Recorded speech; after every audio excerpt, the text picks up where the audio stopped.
Welcome to the first of three modules that wrap up CYB101 Media and Communication Texts by exploring in more detail the way the media represents a range of cultural groups.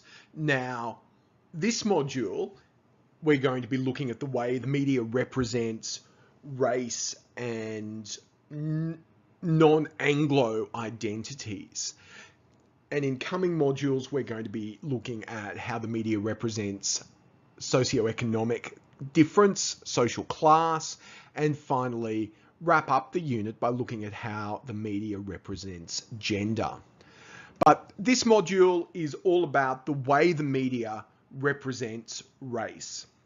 So our previous module explored how ideology operates at a broad and quite generalized level in media texts. So we took away from that module three key ideas which we explored in workshops. Firstly, that ideology naturalizes ways of looking at the world. So it makes certain ways of looking at the world appear normal. Secondly, ideology defines the boundaries of acceptable behavior. So ideology as represented in the media and as perpetuated and shown in the media helps define what the boundaries of acceptable and unacceptable behavior are.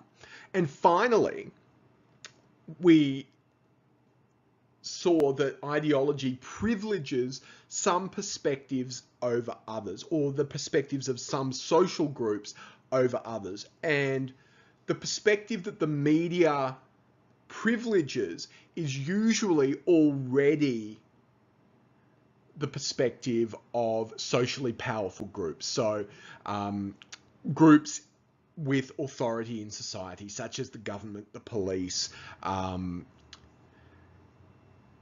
big business, those sorts of issues.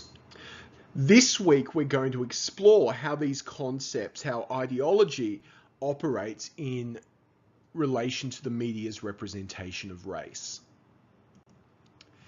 So when we look at how the media represents race, we're interested in how a culture's racial ideologies determine the structures of popular media texts. So how does Australia, America, the US to kind of use the examples of the main countries which give us our media, how does the racial ideology, or how do the racial ideologies of those countries help determine the structures of popular culture and the texts that we are exposed to across the full range of media? So our analysis is interested in how media reinforces cultural and ideological power through the idea of white privilege at the expense of non-white individuals and groups. So how does white privilege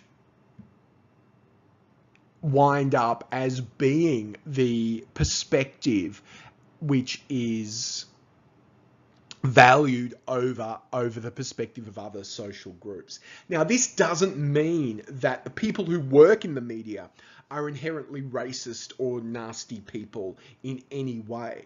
Rather, we're talking about what happens at a structural level.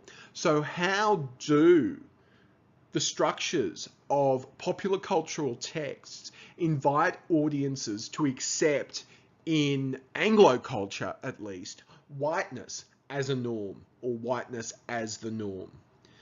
So what we're looking at here are the ways in which whiteness becomes a non-racialized norm against which other races are judged and compared.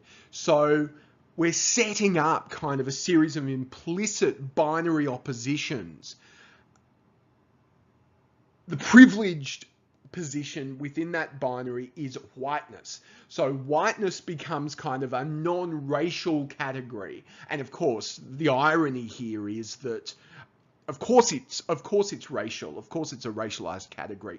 But whiteness becomes kind of a non-racialized category against which other races are judged and compared.